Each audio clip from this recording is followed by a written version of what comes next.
Wow. Saturday morning, welcome. This is the Art of Rock. Thank you for coming.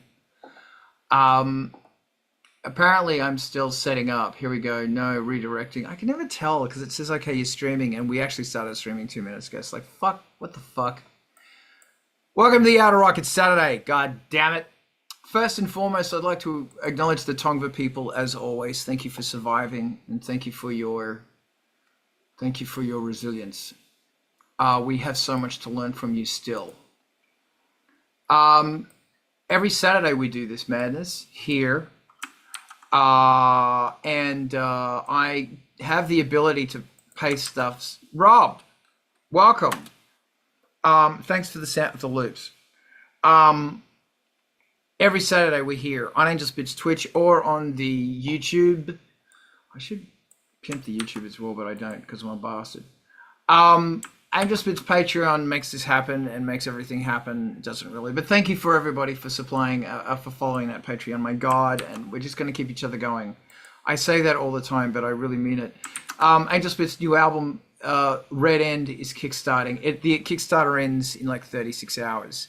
So if you're a Patreon supporter, you get a free digital copy. Thank you. I'm happy with this one. So much I want to talk about. There's a whole bunch of music there. That's the Industrial Incisions playlist. Jump on that. You'll find a band that you love. I absolutely promise you, you'll find a band that you love. So follow that band. You know, man, if you find yourself a band, play them every day. Help them out with Spotify. This is an uphill battle. Always has been, though. Remember to check out Vulture Culture Wednesday night. I'm wearing the shirt. Got to keep that one going because it's become a really fantastic creative place. That's the shirt that I'm wearing right now. Go get one. If you want more amazing stuff, you need to know about MTV TV. And thank you, Rob. MTV TV is amazing. Please, we're going to raid there once we're done. And I absolutely promise you, you're going to find your new favorite band there. And if you've got a video... I only do that because of what we're going to talk about today.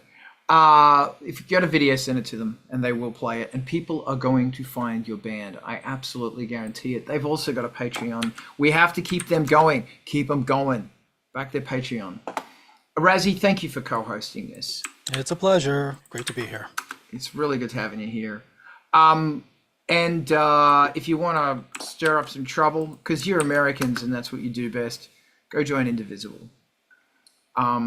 That's all about your fantasticness that we've got to keep fantastic. Also, if you're looking for an internet thing that isn't bullshit, fucking algorithm driven, check out darkmusic.net. Okay, Razi, we were crapping on before we went on this, and you were saying. I was saying, without decorating it too much, the topic line was getting sidetracked from the main goal. And I will decorate it a little bit by saying there's probably some positives in getting sidetracked, and there's probably some, what I was thinking, negatives when I wrote it. But then I look back at it and I'm like, well, maybe there's something instructive and healthy to get sidetracked, but I don't know.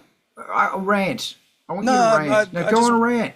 I don't know if I have a rant, though. How can you not have a rant on this? Sometimes I pose the question, rarely, and sometimes I have a lot to pretend I know about the answer to the question. Right now, I feel like I don't have a lot that I know about the answer to this question. You know how you get that way sometimes? Yeah. I'm feeling a little sidetracked, and maybe with main goals ill-defined, that's easy to have happen.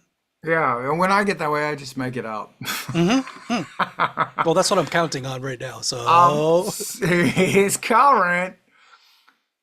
It's really fantastic. Like, you could say it's not really procrastination, is it? It's kind of is, but it kind of isn't. I mean, it's interesting because before we went live, we were talking about 4-tracks and how, Simpty and all that bullshit. And it's just really interesting that there are so many different ways to get sidetracked, and they fall within I need to be doing this. Oh, this is important for composition and da-da-da-da-da. I don't know if they are. Because like a core thing to making music is fuck around and find out. And when are you fucking around to find out? And when are you fucking around to fuck around? When are you fucking around to procrastinate? Gee, I don't know. I find for me, I sweep the floor and sweep not as a form of procrastination, but goes without saying, the floors are pretty fucking clean around here. When I sweep the floor, it gives me a moment to step away from things and question what I'm doing. What am I doing? What am I supposed to be doing? And that's the weird thing about creating music is that the path you take neurologically to do that, to get that thing, to pull this strange thing through from another dimension, because that's where music comes from. You have to go through the weirdest things. The right answer is not the right answer, and the wrong answer is probably on the path to finding what you need to find. It's so weird. And it's so easy to go, oh, I need this thing. I need to get on Reverb. I need to do this thing. I need to buy this fucking thing. And I don't know, man. It's really interesting. Bro, what do you think? So, isn't it all kind of procrastinating? I mean, yeah, there's an end goal, but I mean, it's so subjective in how you get there, and it's also very individualistic. And you're the only one who can run the meat machine. That is you. So, I mean, I think it's all both. Like, I don't think procrastination. I think procrastination has a negative content, a text that it doesn't need to have. Like, you can't do something constantly. You're not the machine. So if you're not bouncing between things, you might be unhealthy. And I'll say for myself, I don't view it as procrastination. It's like I usually try to get in the studio in the afternoons after work, and it's one of those things. That's usually when I'm really just kind of done with everybody, and that's leave Brett alone time. And I'll do that for a couple hours, and then hey, what's my wife doing? And we'll kick in. And I mean, as long as I keep touching on these things, throughout the day, the week, the month, the year, I keep chipping away at the problem, no matter where they are at, and it keeps me kind of safe. So that's kind of my outlook of it. Okay, this is good. This is good. Thank you, Ivan. What's your brain? And it's a sword that cuts both ways. Some distraction occasionally will bear amazing fruit because you'll go off and discover something that had previously been undiscovered, which is great.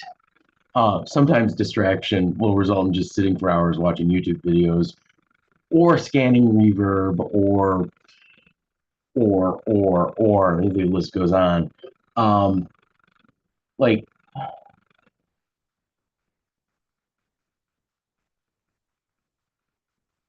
personal project management and how you approach that becomes kind of useful.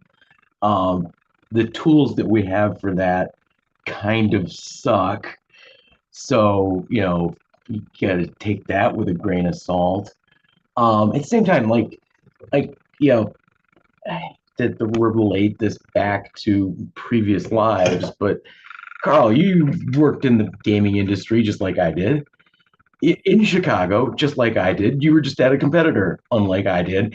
But like, did you do the thing where you'd start the day like just geared up and excited for all of the amazing things that you had planned to do that day?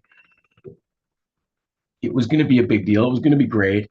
And then by like 10 a.m., all of those rules had changed completely because, like the gaming industry is mostly made out of people that thrive on chaos. And that thriving on chaos is top to bottom across the board. Okay, maybe it was just the right way, the wrong way, or the midway, but like that chaos was everywhere. One of the ways that I got around it back in the day was I started at like an obnoxiously early hour. I would drive down and start work around 6 a.m. Mostly to miss traffic because this bastard didn't want to drive in traffic. Um, and then that would mean that I got to leave early and miss traffic as well. So it worked really well on both sides. But that because like most, especially product development people, they start later in the day. They would roll in around 10:30 ish. And by then, I had already gotten through my to-do list for the day.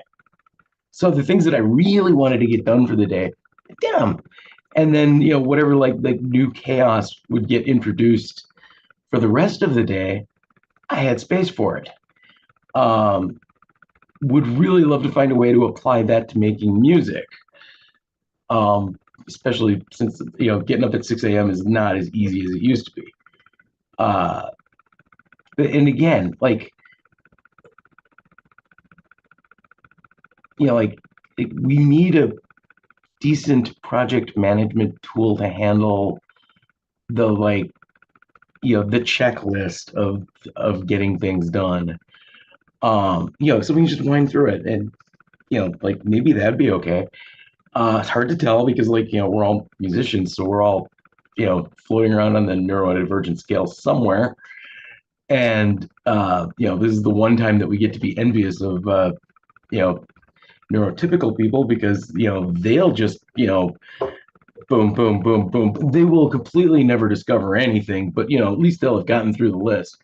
So like up until that part where they never really discover anything, that's great. And then after that, like we need to check in with them and see if they're okay. Meanwhile, we need to check in on ourselves and see if we're okay too.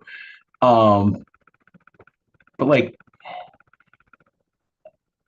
I would love to be able to say, make a checklist and then just stick to it. That's not happening. I'm a realist.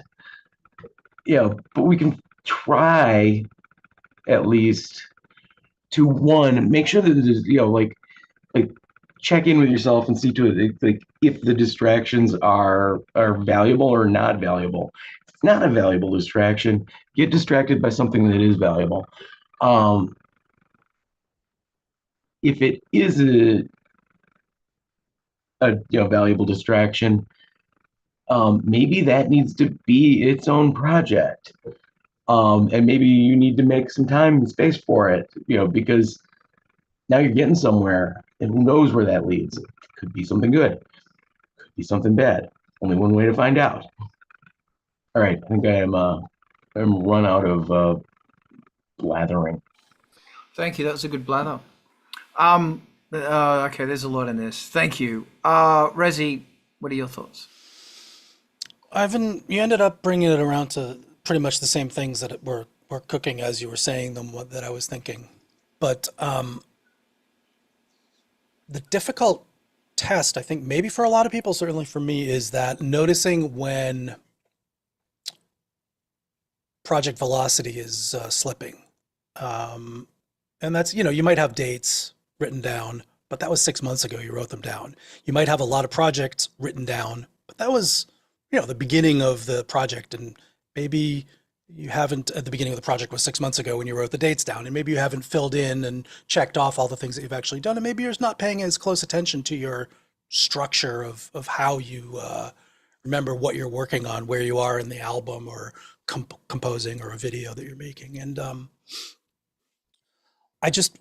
it's dawning on me that to check in on those things and test if the velocity is slipping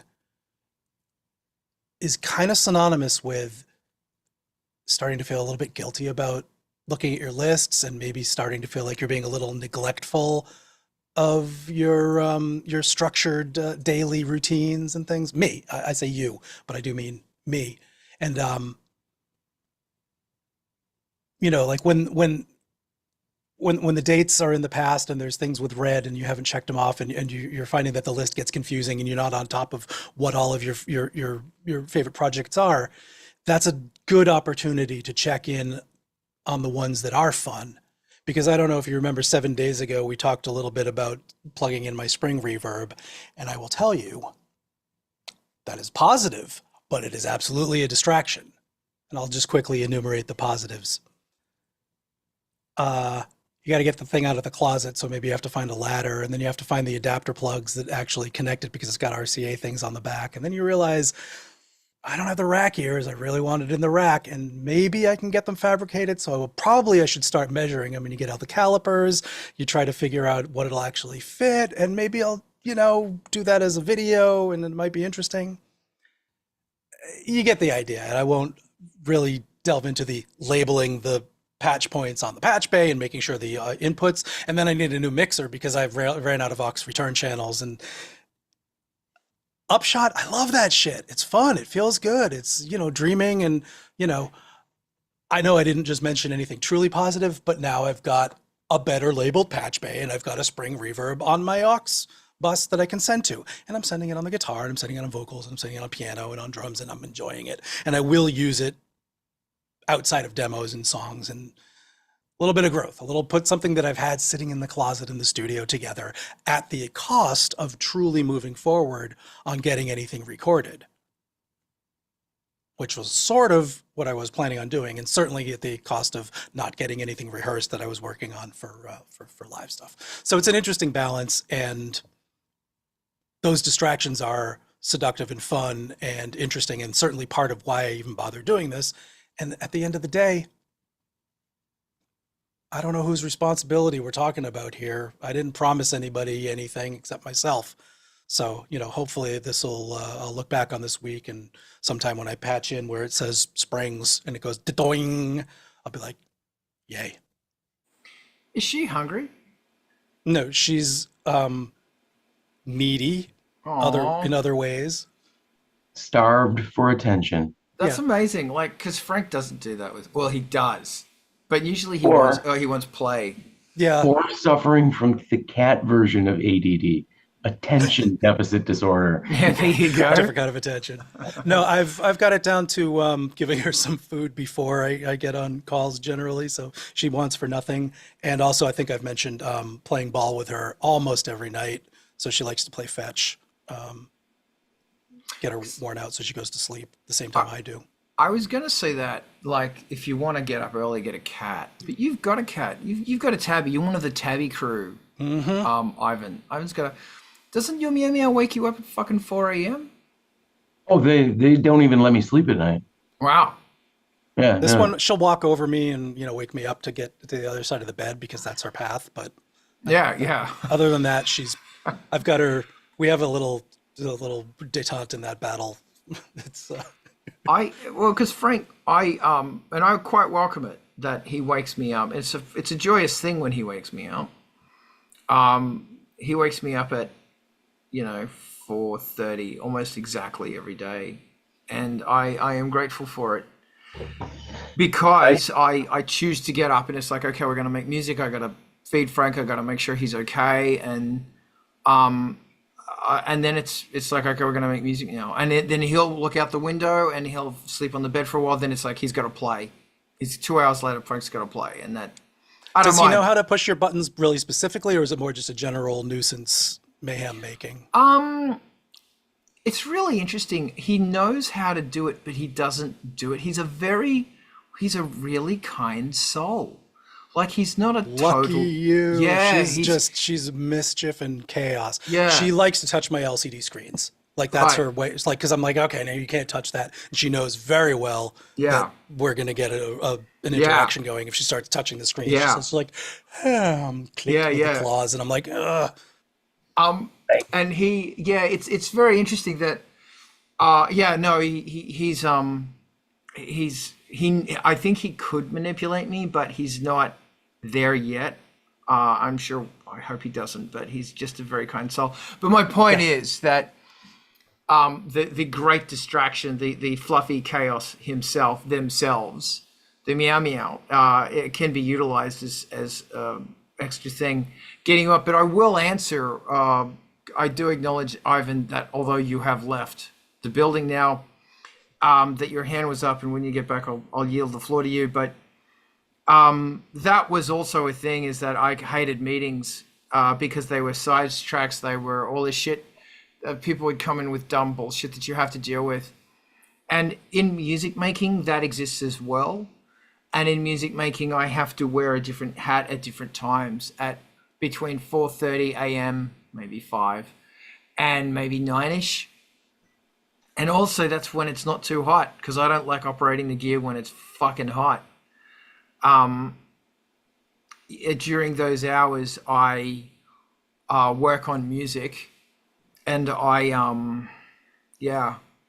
and then I will allow the distractions to happen, the emails, and I am yawning on purpose right now because, God, even talking about this shit.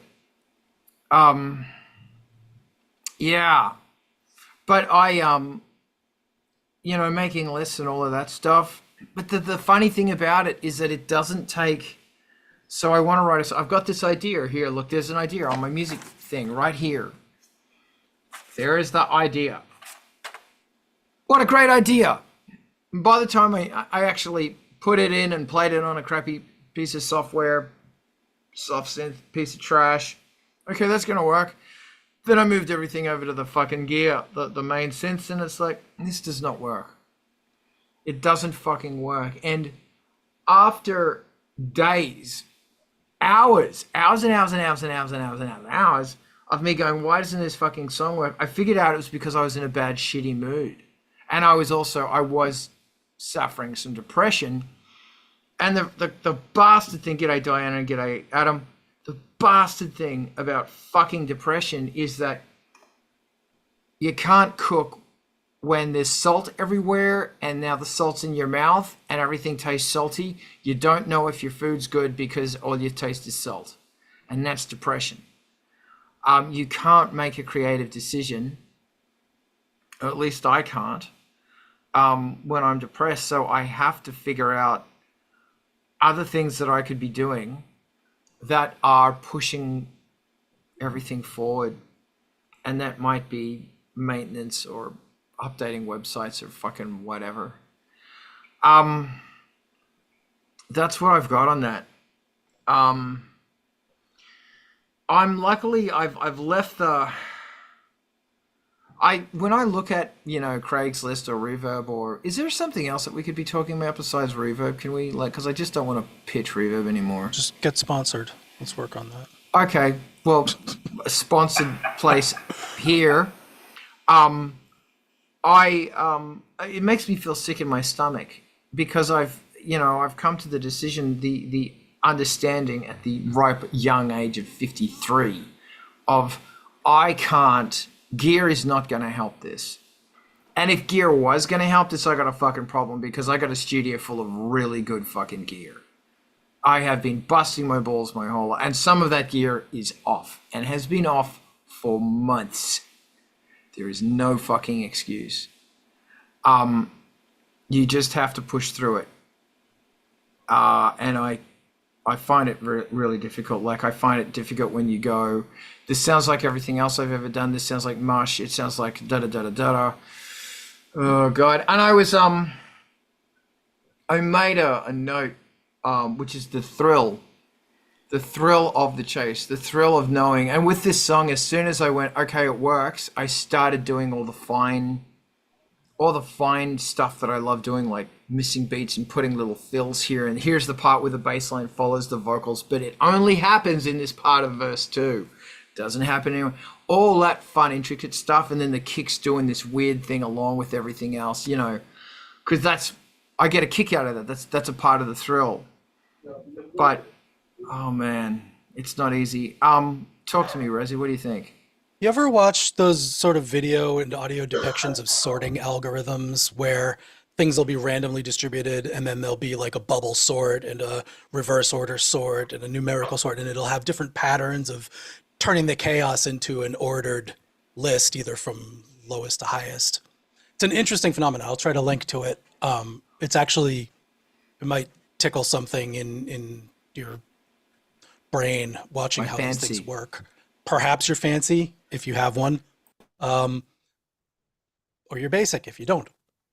But these things are really similar to sort of the way that we have to, like a slime mold, find paths that naturally exist and work our way through these dead blind alleys and come back and double back, and then those die, and we shrink back to our core and make other excursions into other areas.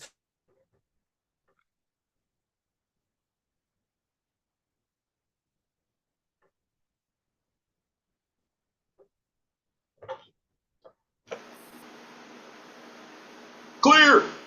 You're right. Okay. Resi, you froze. Okay, we're going to jump back to the resonators shortly, but for now, here. And I went on a rant for you, and you missed it. Just got up, and I'm talking. My contractor made a house call. You got to answer the door once in a while. So You don't answer the door. A closed door is a happy door. Razi, we're going to get back to you in a minute. Keep the thought, Ivan. You were talking earlier. You sort of reminded me.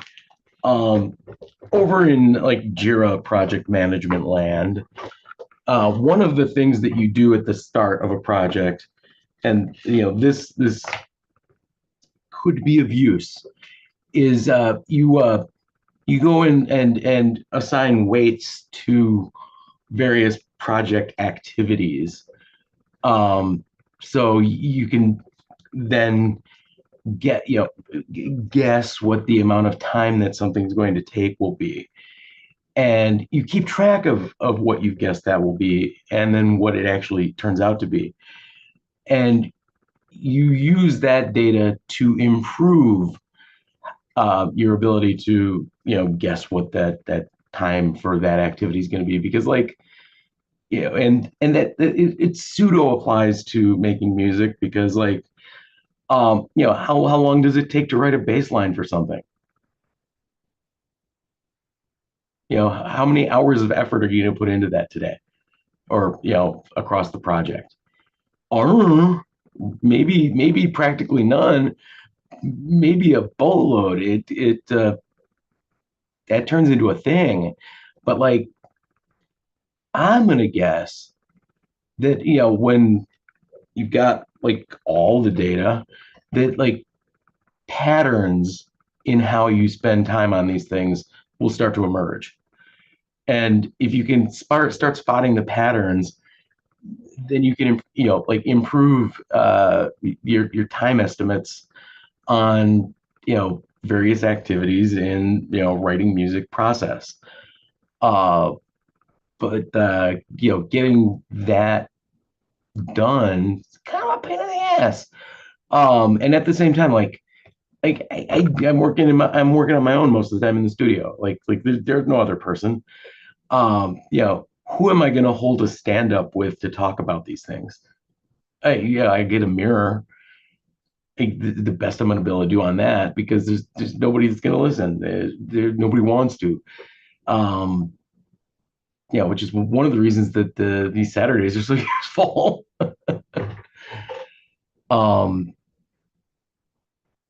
But at the same time, certain chunks of the Jira methodology to project management can sort of tangentially apply to doing creative music making work. It's just that the tooling around it is horrible for us. It would completely suck. You're not going to go to Jira.com and make a membership and then start story pointing out your stories and then ever use it again. In fact, it will force you to want to stop using it. Thank you. Rezi, I'm going to throw it back to you in a minute. Brett, I see your hand as well. I'm going to throw it to Rezi first. My process is curl up in a ball and cry, and say that everything I do is shit, everything I've ever done is shit, and it's all shit. And I don't know how to work around that. But no, this is interesting, is that I know I do that. So when I'm doing it, I know it's normal. And in the last week, I had to go, what am I doing? What's going on? What's going on neurologically? Have I experienced this before? And then I went, this is every single fucking song. And I just need to say that, firstly, I want to thank everyone so much for supporting Angelspit and me and what I do. And also, I want to thank you guys for doing Art of Rock and where we talk about vulnerability and failure and hardship. And it's not a Los Angeles wank where, oh man, it's so good and I was so inspired and it just fell out of the sky and I'm so good and here I am with my famous friends. No, that's bullshit. It's not like that. And so I want to thank you for showing vulnerability because, look, man, I'll tell you, making a song is the hardest fucking thing in the world. And like you said, Ivan, how long does it take to write a bass line? How long's a piece of string? Like, I've written some of the best bass lines in 30 seconds because I'm hanging out with my friends. Oh, you might know their bands on my yacht. Not. And then I've written other bass lines that are way better that have taken me months and months and months and months and months. And something I'm aware of, yes, Rosie, I remember, I've got to throw it back to you. Something that I always remember and I'm concerned about is that so much of my music is a result of being really fucking pissed off. And I'm pissed off at this song, and people can sense that. They say, oh, Angelspit all sounds the same. And it's like, well, you know, because there's a very strong similarity in the music. And that's because I am fucking pissed off with the process of writing music and it pisses me off. So what you're hearing is a song that I have beaten the shit out of and it has beaten the shit out of me. You're hearing it post-fight.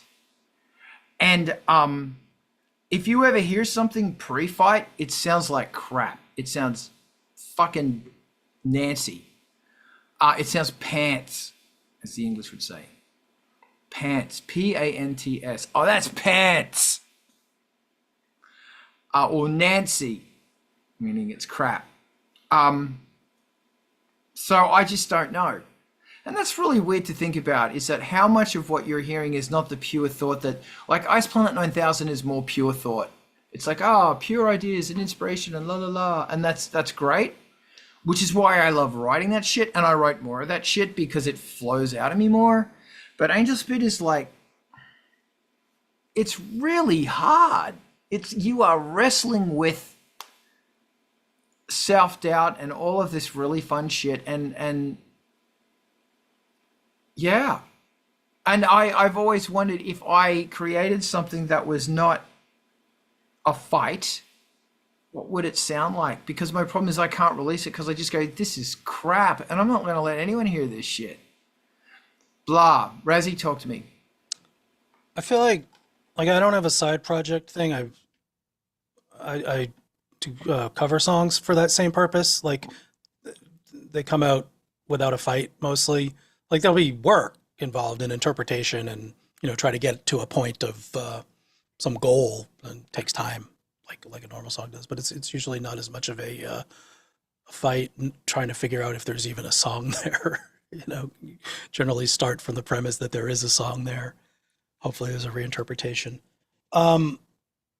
I don't remember why I put my hand back up if I did at this point, but I feel like I was talking about a slime mold when my connection dropped anyway, so not entirely sure how much of that we've moved on from. Yeah, we got to the slime mold, and then you went bye-byes. But that was that was. You know where I'm coming from anyway. Yeah. I think we're all the slime mold, looking in different directions and then coming back to our core, hopefully. And if that core is solid and you can move back out into, I don't care if you're, you know, shopping on Reverb and looking for new synths and having fun with that, because some people like doing that, and maybe you're not buying any of it, but you're learning about what your next purchase might be and looking at tools. that Yeah, help you get to the thing, you know? yeah, absolutely. But you might see a synth that you can't afford or you don't have room for, and you might go, "Oh, I'm gonna utilize what that is." Like, the other day on Vulture Culture, they were looking at that DX thing, and it was free. DX'd. No, it was a plug-in. It was only Yeah. like $40. God, I should know what it is. I thought DX'd, ED at the end, DX, Yeah. DXED. Well, that's the one that talks to the DX7. But it was similar to. It was another. Oh, right. No, I saw the synth. thumbnail. I didn't watch the video. Now I know. Yeah, I it was should watch actually really good, Two operator FM synth. and it's very good. Yes. And Want pull to hear some, it donk? yeah, you what? Want to hear it donk? Donk. Yeah, Donk. I'm glad that's Who got a donk on name. it? And Donk's got, everybody knows what you mean by Donk. Donk's a great bass line. Oh, it's such a smooth, and it's digital. So anyway, but it's real. I was watching it going, oh, I don't need it. I don't, But it's like, what would happen if I got one of my synths and I really started fucking around with, like frequency modulation in unison mode on whatever synth, and that was interesting. Bro, what do you think about stuff?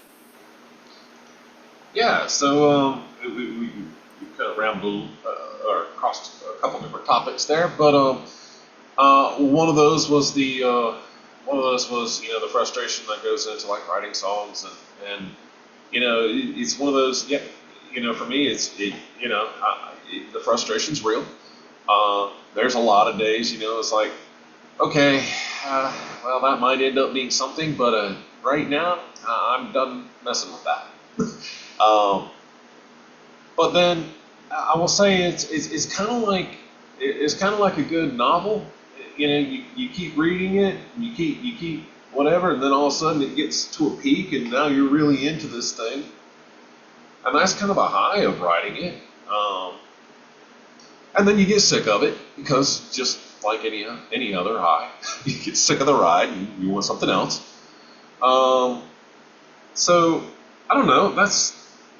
While I recognize that, it's for me. I guess that is relief, if you will.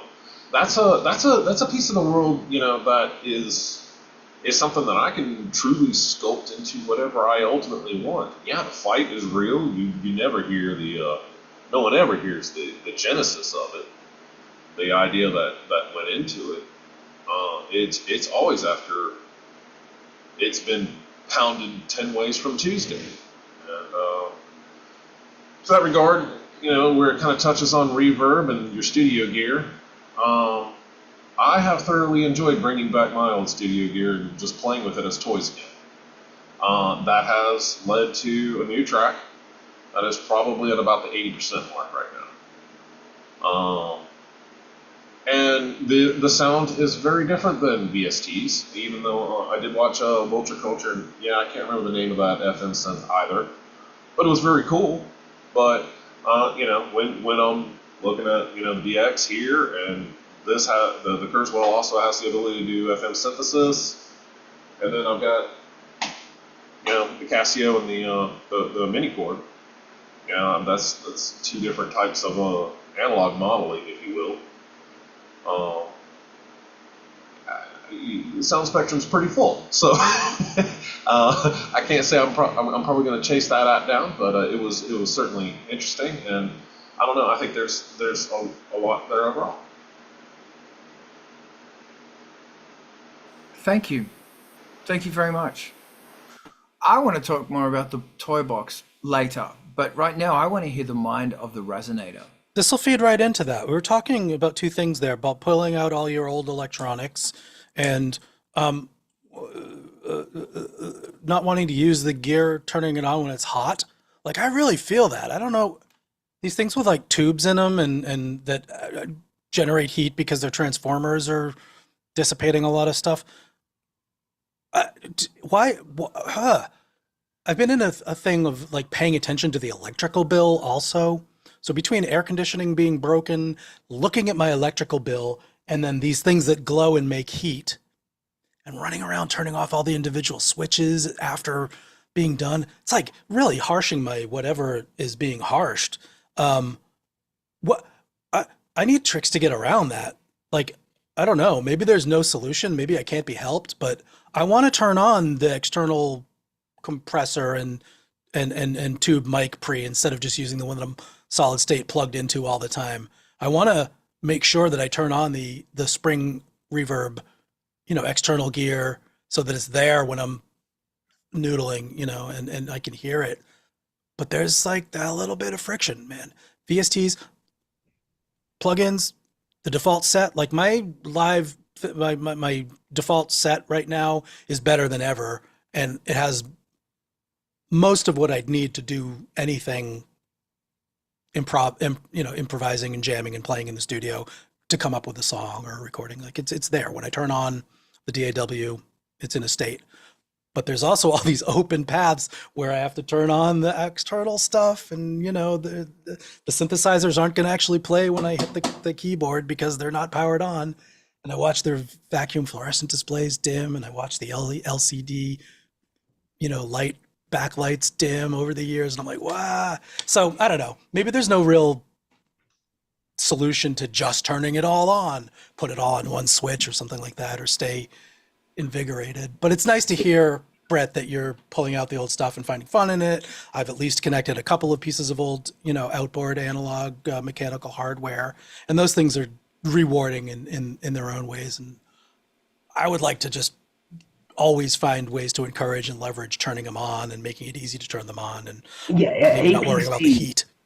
APC makes remote managed power strips. I do have a lot of individual ones. Data center grade ones made for data centers, so they can handle like a lot of throughput, and remote managed over Ethernet. So they're not wireless, which is great because they won't add wireless noise.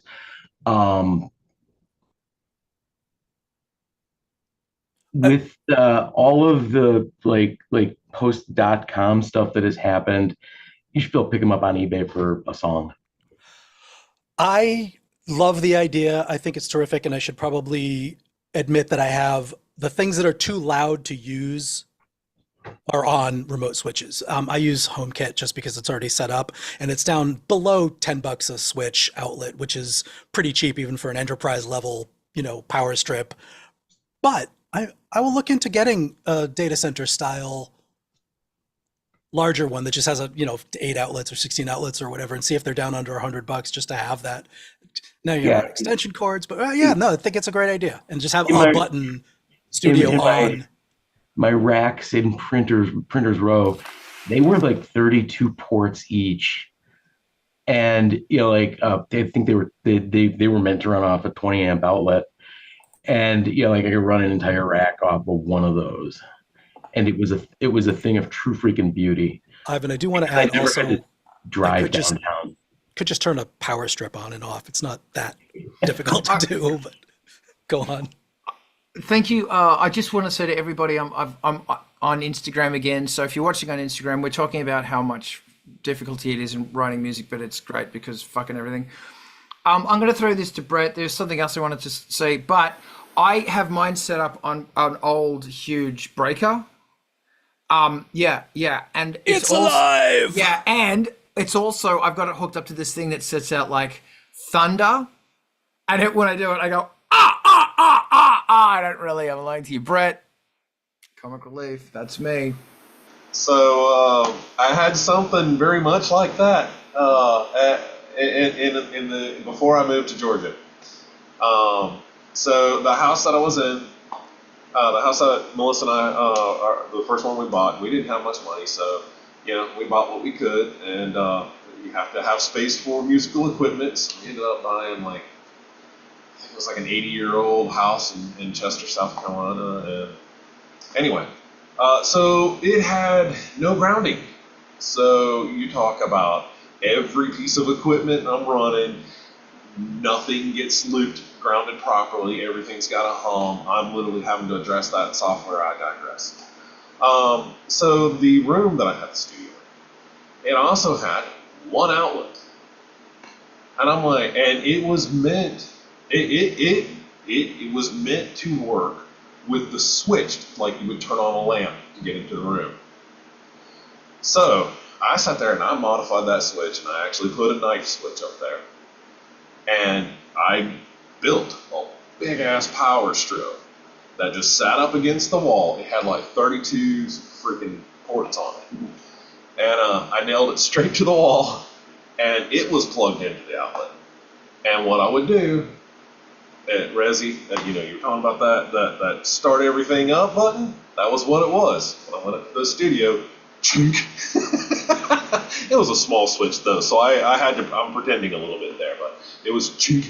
And the entire studio would light up. And it was always, you know, you'd hear the amps and everything right away kicking. Boom. And it was loads of fun. So there, I don't know. That was my way of also managing power, because when I was done, that thing went off and it protected all my stuff against the thunderstorms that would roll through since I didn't have grounding. And yeah, it kept the bills quiet. Brilliant. Thank you very much. I'm going to throw it to you, Rezi, but I will say every time Josie walks across the screen, in the back of my mind, it goes, dun, dun, dun, dun, dun, dun. I see this tail go across the...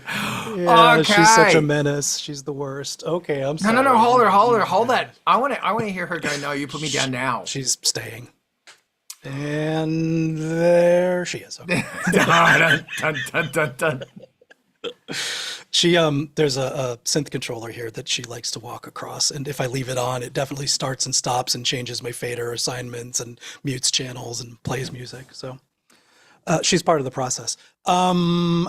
Switches, things, turning them on, leaving them on, stuff. Oh yeah.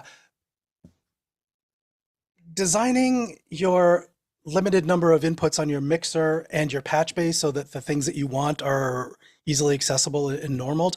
I don't know why these little bits of friction are so on my mind right now, other than that I've been staring at my patch assignments designation sheet, trying to think of like, you know, am I more inclined to find it easier to put it if it's got to move over and up 2 rows, or if it's like half normaled and passes through to other rows so that my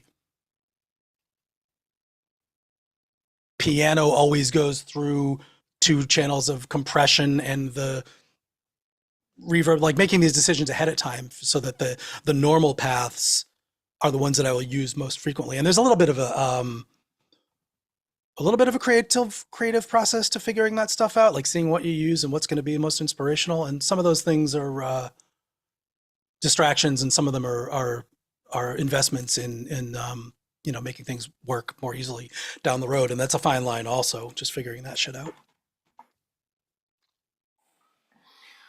I have different things on different power outlets, as I've talked about before, and I think I've got it down to a point where it's like at different points of the composition process, I will be bringing in different things. So like at the beginning when there's synths, all the synths are on one switch, but not all the synths come on. I have to physically turn them on if I'm going to use them, like Emaxes and that shit is all on one big power thing, but I will turn on the big power thing, then I'll turn on the thing. Just because I am aware of the heat being generated, and I am aware of my footprint and all that shit. But then often when I go into mixdown mode, I try to run things through other things as well, like outboard gear. But I don't do that. Like I always end up using some crappy fucking chorus when I could be using my beautiful fucking chorus that I paid a whole bunch of money for, and it sounds fantastic.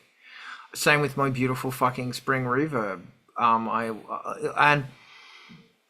Yeah, it's really weird. I put it down to the fact that I'm a lazy bastard.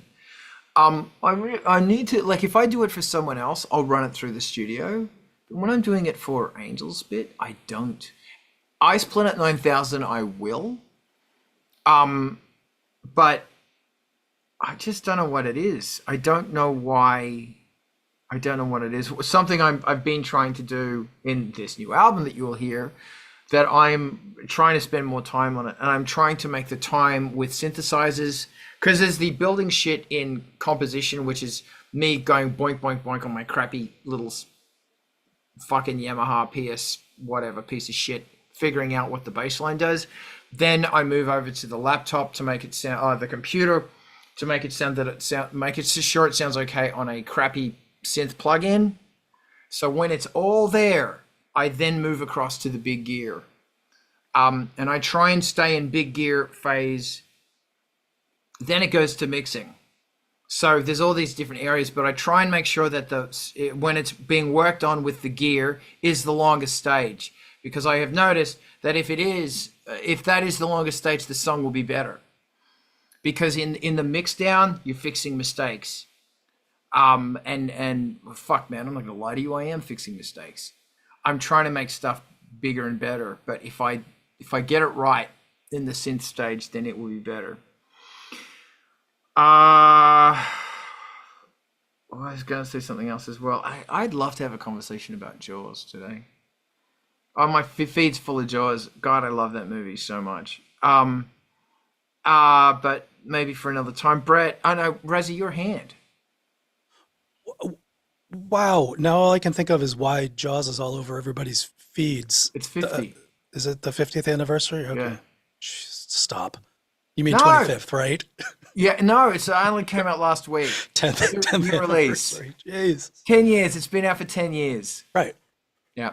Doesn't look a day over 5 years old. No, that's right. And we've been celebrating that 10 years for about 40 years now.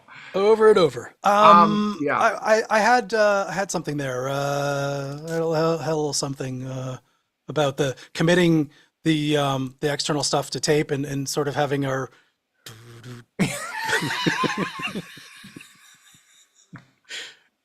I assume that's John Williams. Yeah. Yeah, and the thing about Jaws is that there's a second movement that not many people know. And it's this beautiful, ethereal, beautiful thing. Like, it's iconic piece of fucking music. We know two notes. Yeah, there's two notes, so it goes A, B, A. And the A section, dunk, dunk, dunk, dunk, dunk. Everyone knows that. But then it goes in, and it's not even the da-da-da-da-da-da part as well. It then goes into this amazing fucking space thing, which is absolutely beautiful. Then it goes back to the A section, and it kind of brings in some of the flavors from the B section. Very simple, very effective. Skills. Fucking great. I bet some of those are the leitmotifs for character stuff in further future into the film. And it's really interesting that there's some parts of it where they're swimming underwater, for example, where they find the guy's boat and the guys. That's where the whole underwater mystery, almost borderline Ethel Williams on acid part is. I'm right now 100% sure I've never watched Jaws all the way through. I mean, I've seen clips of needing a bigger boat and everything, but I don't think I've ever watched it. It's so good. I've mentioned Watch that dolly zoom. Oh, I've mentioned it before, and watch the making of's fascinating. The shark isn't working, but it's really fascinating how the movie starts with huge cast, everything's going on, busy, and it comes down to these three guys on a boat which isn't big enough and a shark. And then it's so amazingly good. It's so incredible. I'm going to stop talking about Jaws now. That's probably talks a similar language to what I was thinking about this committing your analog effects to tape, in that they were filming a mechanical shark. They're not going to fix it in post. They're not going to maybe finesse it and replace it and make a 3D version of it and then put a water simulation around it and blend those things and have a, talented, masterful other things. They're in camera, in the moment, building an effect, watching it with human eyes, interpreting it through the lens and film, lighting, and then that's what they got. And then they move on. And if they need to redo it, man, it's going to be a huge ask to the studio to go for another $1 million to reshoot something. So you're probably not going to do it. And that's some of this outboard gear committing it rather than leaving it live and unrendered and, put it onto recording. And then you've got it. Yeah, I agree, and thank you for bringing that back into relevancy as well. Is that's and Brett, I saw your hand, man. I'm sorry we weren't ranting. It's and when we ran, it's like I feel like we're tripping through a field with a basket, wearing long flowing dresses on this beautiful, almost Kate Bush kind of tra la la la, and I'm reaching into the basket and throwing out rose petals in slow motion with the Jaws theme in the background. Tra la la la. Anyway, yeah, and that's the whole thing is that the whole I'll fix it in post. I've run out of time. Blah blah blah blah blah. A basket of sharks. I like. Thank you, Brent. That's so fucking true. Is that you've got to, and also trying to get the fucking outboard gear utilized in the so you render it with the outboard gear. The chorus is part of the sound. And just FYI, this is one of the problems with the song I'm just recently working, which is the first album track off the next Angelspit album, is it just wasn't working. It was, and then I just took off all the chorus, all the reverb, all the delay, and it's there because it's interesting harkening back to process, procedure, and procrastinating when shit doesn't work. When it doesn't work, oh, put on more sounds, put on more synthesizers. If it doesn't taste good, put more fucking herbs and shit in the food, when really you probably just need to be taking it out. Oh, God. Just before I throw to you, Monsieur Rezi, Monsieur Brett, your hand was up. And So it was kind of long, what you were talking about. I mean, so I guess to loop it back where, you were talking about, spending the time on the synthesizers and whatnot. I kind of call it spending time in MIDI versus spending time in audio. So my process in that regard is, get the equipment doing what the equipment does, and get that recorded is the ultimate goal. It already sounds good, so what I need to do are all those things that a lot of people will call, well, everyone calls mixing, but that process honestly takes a lot longer for me because that's where most of the effort redesigning and sculpting the sounds themselves ends up being for me. And I'll give you an example where I was using on a song I'm working on now. I used the Casio for a bass line. It had a nice deep, rich tone, plenty of harmonics, and it had these highs that were cutting through. Well, just like with guitars, an instrument that does that is just going to fill that entire spectrum. And, you can sit there and cut, 400, but that may honestly not be what you need to do. And that's really where, it becomes about, now that you've got the raw materials, for me anyway, making those raw materials fit together in the best way possible that will allow also for more. In this particular case, I already knew I wanted to do vocals. I already know what the challenges are when I do vocals. So there's a certain spectrum there that my voice is going to sit in. And if you want to hear me, it's got to live there. So that means the synthesizers and the drums and all those other things that are these really high energy kinds of things have to live. And so I don't know if you call that mixing, because at the end of the day, there's so much shaping that's going on that it's almost another form of synthesis, at least as I view it. But that's kind of my process as it relates to yours. that's actually I love that because that's another way of reaching the goal, and that's really cool. Where yeah, totally. And there's songs where you do it that way, and there's songs where you don't. So absolutely. Also, adapt, manipulate, welcome. Yeah, it all depends on the instruments you're bringing to the table, including yourself as an instrument. Thank you. Does anybody else want to jump in on this tremendously fantastic thing?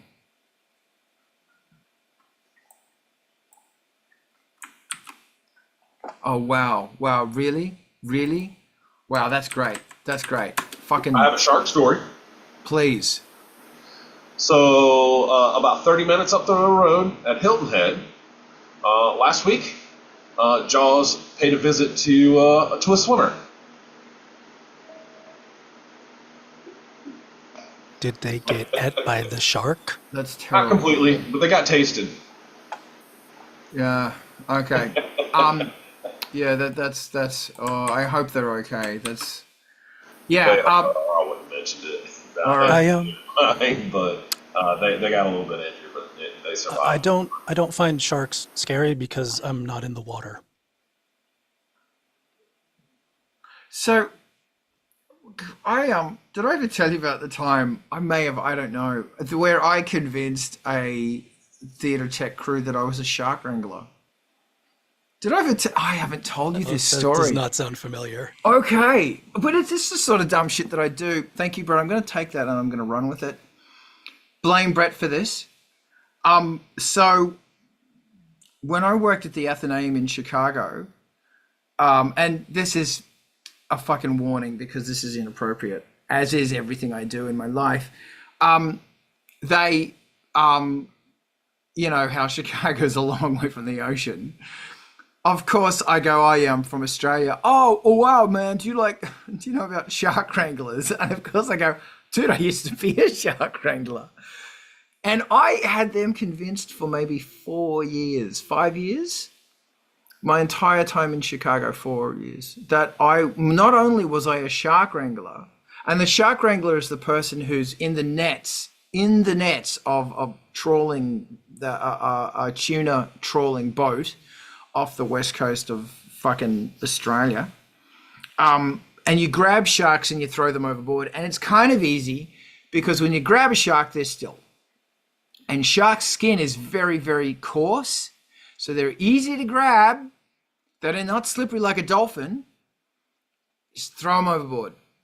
You grab a fucking shark and throw the fucking thing overboard because sharks have got really rough skin. So I had them convinced for years. But of course I had to go too far. And I'm glad no one's on Instagram for this because this is pretty dark. I convinced them that because I was in the back, there were dolphins and you'd have to throw out dolphins. Dolphins are smooth and dolphins are muscles. They're pure fucking muscle. And if they'd hit you with the tail, they'd break something. I convinced them that while I was in the back, I got entangled with a dolphin. And of course they believed me because I did it very, they believed me. And I remember we used to talk at this diner, during the break, and these guys are like tough Chicago guys.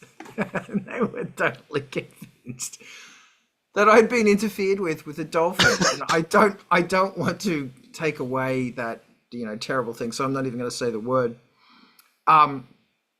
Because, very, very respectfully, but I just couldn't resist. I just wanted to see if they'd go, fuck off, Karl. They went, oh my God, dude, really? And I was like, yeah. And I remember when I was leaving Chicago, I sat down with one of them and I said, look, man, I've got to tell you, the whole thing, it wasn't true. It didn't happen. It wasn't real. Not only was I not interfered with by a dolphin, but I wasn't a shark wrangler. I fucking hate the water. Look at me. And I remember he put his hand on my shoulder and he goes, Karl, it's okay to be in denial. And he was so serious. Oh God, your trauma. I know. And I was, and they called me Dolphin Boy behind my back. Oh, the joy. And that's when I learned you can tell an American anything and they'll believe you.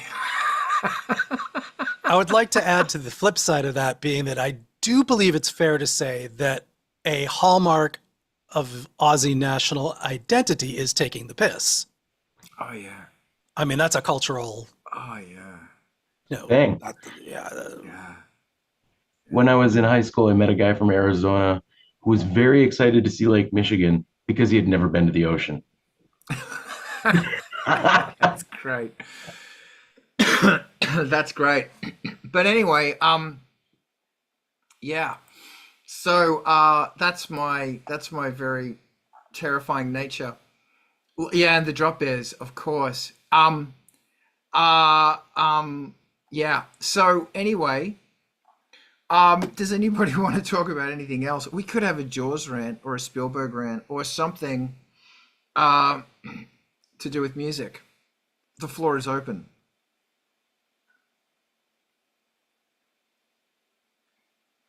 Okay. Going through. Please, Razi, go. Just took me a minute there. This isn't exactly, well, tell me if there's anything here. The difference between modern filmmaking where everything's on rails and everything's smooth and everything's like dolly zooms are glass smooth and your focus marks are repeatable and hittable and there's no texture in it, and the hands and fingerprints of the operators in Spielberg era, Jaws era stuff. Does that instruct anybody's aesthetic at all, like in music? Yeah. You know what I'm saying, though? Yeah. Like, And also, just answering your question, Adapt Manipulate, who's here from Vulture Culture, thank you for joining us. So we talk about music and we talk about making music and how it's actually really difficult. So this isn't the everything's fantastic. This is more therapy. And I really appreciate it because we go into the deep nitty gritty, really ugly side of making music and what it does to your brain. But everybody feels that and no one really talks about it because they just want fucking bullshit. In answer to your question, Mr. Razi, is that I love that, man. Thank you so much. And that's one of the reasons I love old movies. Not only is the soundtrack full of beautiful analog synthesizers that were played live, but they also have like I look at the process and okay, so look, I'm gonna rant. The other night, my good mate Matt from Auto Dealer dragged me along to see a documentary, or a film documentary that's now on Hulu about the band Failure. I'd never heard of Failure, but Failure's byline is your favorite band's favorite band. And if you haven't got it, fucking Brett, get back here, dude. If you've never heard of Failure, you need to get into this band. And they've just released, after a 16-year hiatus or something, they released another album that sounded like it could have gone exactly from the last album. Not many bands can do that. Because they're knee deep in a whole bunch of old stuff. And one of the things they were talking about was, and this has got to do with Jaws, not really though, they were talking about how they started using, everything was done on a 4-track tape machine. That, of course, we don't remember because we're also very young and 4 tracks was before our time. But the thing about a 4-track is you go, oh, it's so glamorous, it's so fantastic to work on a 4-track, but then you work on a 4-track and it goes, this really fucking sucks. And it is heartening back to the whole concept of when they did those movies, they were cutting them from film. So they had a whole bunch of film lined up, pegged to a fucking thing, going, okay, well, in this take, he comes from here, and in this take, da-da-da-da-da. That's why they did multiple takes. It wasn't just to get it right. It was to have options, So when he says his line, it's almost as if he's asking a question. And in this one, he's just saying the line to lead into something else. But in this one, he's asking a question, setting up for something later and responding to something that was before. I think that's lost. And I think that and I was thinking about, it's the same way that when you used to do stuff to 24-track or to your fucking 4-track, it was this long, arduous task that involved playing the fucking music. So you had to find out whether it fucking worked in the first place. And then you had to piece it together using your imagination and your conceptual ability. And it's, I believe, call me a wanker, but I think the longer you make the process of creating music, the better the music is going to be, because you are constantly reviewing, listening to, looking over, etc., etc., etc., what the art is, as opposed to just throwing it down and fixing it in the mix. When you fix shit in the mix, it is inferior, and or you are spending more time creating. Yeah, it harkens back to the concept that I need to be spending more time in MIDI, because I am aware that the easiest route is not the best route. And you need to be creating killer and not filler. And sure, if you use a whole bunch of whiz-bang fucking, and I just said whiz-bang, whiz-bang fucking plugins on blur to blur to blur with blur blur blur blur blur blur blur blur blur, you can polish a turd real good. But we are not in the business of polishing turds. Although you think that the algorithm and the audience wants you to polish turds, they don't. They don't want turds. And that was one thing that was really wonderful about this preview the other night, is it was in a theater, and everybody in that theater, they were all our age, they were all super young. And they'd been, 24, 25. They'd been 24, 25 for like 30 years or so. And they, even though there was a part of the movie where, it was one of those, we're getting back together and we dealt with heroin, and that was very dark, but, and all this stuff. And now we're coming back together and we're a band again, and shot to us playing a gig successfully. But then it was shot to a whole bunch of DJs on rock channels in LA saying, no, we're going to play this. No one's going to play this shit, because this has been and gone. This is 30 years ago. And that was a nice, humbling thing, because they were playing to a room full of audience. I shouldn't say people who are going to support them. People who are going to be expected to be on the door because it's LA and they're a bunch of wankers. But predominantly, and I'll get to the point, this sort of music is never going to go out of style, because these people who have been 20-something for 30 years now are going to keep listening to music like this because it makes them feel good. And they buy music because it's in their culture. And they're going to buy vinyl and CD and all that shit because they're stubborn bastards, and they're going to be stubborn bastards until they fucking die.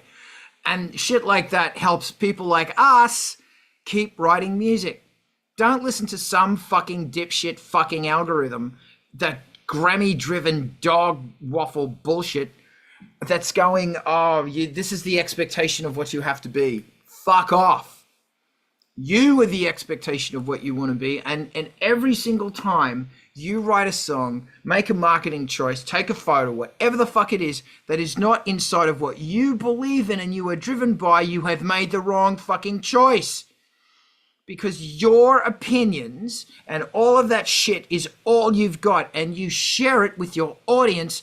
It's why you have an audience, or you are moving into this audience, because the decisions you are making are the same decisions that they want to hear, not what they're expected to hear, or they're being bullied into hearing by some bullshit fucking teenager algorithm dog shit.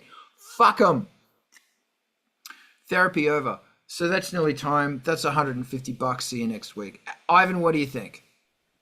Yeah, I had a lot of things to say, and now, with the cat bothering me.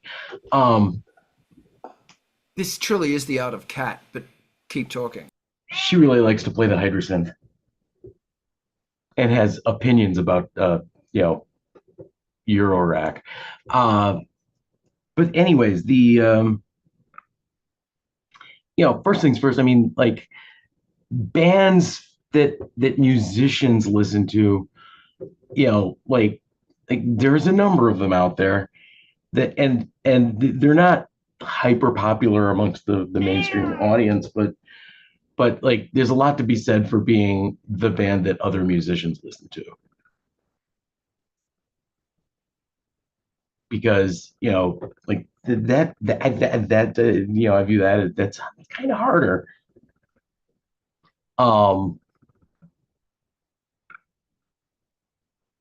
she's really taking up all my mental bandwidth right now. I'll be back. Okay. I'm actually going to copy and paste this song. You might know this song from this incredible fucking band. Hold on. I don't care. Go away. Fuck off. Oh my god. Ads in my face. Okay. This song is... It's so beautiful it will make you cry. So I'm going to put it in the Zoom. Okay. And please, you'll know this song. And I've also put it in the thing here. So this is Failure, the band Failure, and this is the song The Nurse Who Loved Me. Now you will know, did I get that right? This was covered by A Perfect Circle. So Tool's favorite band is Failure. And they toured with Tool several times, 5 times or something, because Tool fucking loved them so much. Failure was ripped apart by heroin. No one died. Thank God, but, and this is from the album Fantastic Planet, and just look at the typography on that. It's so fucking 90s. I've got that font. Or maybe my computer doesn't recognize that, format of font anymore. God, I miss the 90s. And look, so I want you to listen to that song. Listen to that fucking song. I'm going to put this as a note. Perfect Circle. It's the most beautiful song. These guys do this shit, and they played an acoustic set live, and it was beautiful. And I'm gonna start crying. It's so beautiful. And the bass player produced fucking one of the 9 Inch Nails albums, and he did a whole bunch of shit. The drummer's a legend, and if you email him and say, "I love what you do. Will you play drums on my album?" He'll play drums on your album. Of course the motherfucker's going to charge because we've got to keep that bitch going. And the guitarist has also done all of this other stuff as well. And they came back and they were all enriched. And you listen to the chords that are being played. They are fucking brilliant. They shouldn't work. They shouldn't work. And I was listening to their music going, is somebody here trained? And Matt said, oh, the bass players are classically trained. And it's like, no, this isn't classic training. Classic training doesn't give you this. This is and it's not jazz. Because, you know, usually when people get into like hard music theory, they're playing wank. That's jazz. Don't get me wrong. Jazz is a good wank. Good wank. But listen to what they are playing. Listen to the way the vocal is going over this bass line. Starts normally. Oh, where the fuck are you going now? Oh, hey, we're back. Meanwhile, the guitar is playing this fucking whack shit. That's like, now you're going chromatic, and it makes sense now. Like the whole ongoing tension release of musicality. And this is written by a bunch of kids in a fucking apartment in Hollywood who are strung out. And I was thinking, I need to be careful and respectful in how to say this, because if you know me, you know that I don't like addiction. I don't like addiction. But it really struck me on how music is. The 90s was heroin. It was heroin and acid. And a lot of great musical movements are fueled by drugs. Like, kids, we have to be understanding of this. And I was also thinking how fucking heroin in the 90s was bad eyeliner, very smeared, messy hair, big stupid sunglasses, and a dopey hat. That was heroin. And skinny. But heroin is unthinkably bad, and we're not going to go down that path right now. So please listen to this band. They're still going. And if you got Hulu, they have there's now a documentary that is worth watching because it goes into the horror of addiction. And I'm not going to start because I've got so much to say about addiction. Anyway, listen to that track and pulling it back into it is that stuff. And actually, the bass player is a film major at Cal State, Cal whatever that fucking university is that everybody in California goes to, and they form a fucking mafia cult that people who didn't go aren't allowed into. Fuck you. Anyway, but yeah, it was all done on 4 tracks to start with, and they had who was that fucking legend who tragically passed away? He was the last year. He was the producer who died last year. Who was that guy? I should be shot for not remembering his name, but he produced a whole bunch of grunge albums, and he would go into the studio and he would set up a microphone, like a really nice German mic, in front of the drums, and he'd swing the mic for the whole take. So as a result, it was getting closer, pitch was rising ever so highly on the drums, then it was coming back, so there was this Doppler thing that he was mixing in with the drums, so it sounded spacey. Not like it's a chorus or it's a phaser or a flanger, it was something else. So yeah, please. Steve Albini, thank you very much, Brett. It was Steve Albini. And it's footage of Steve Albini as this kid. Brilliant stuff. Ivan, talk to me.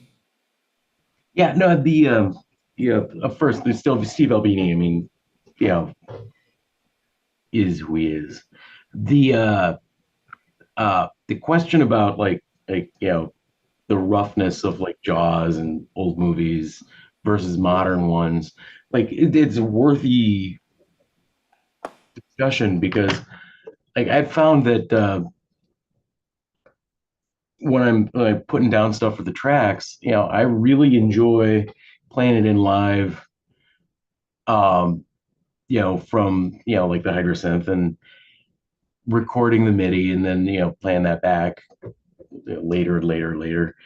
And I've also discovered that by playing it in live instead of just programming the MIDI, it is a lot easier to capture something along the lines of the groove of what it actually wants to sound like.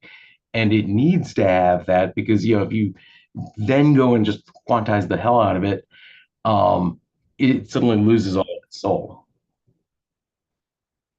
And like that turns into a thing, because run into other people that they want to quantize the hell out of that, and then suddenly it sounds like ass, and it's like, well, it sounded great a moment ago. Why does it have to sound like crap to to fit on the time grid perfectly, when being a bit off here and there is really making a difference?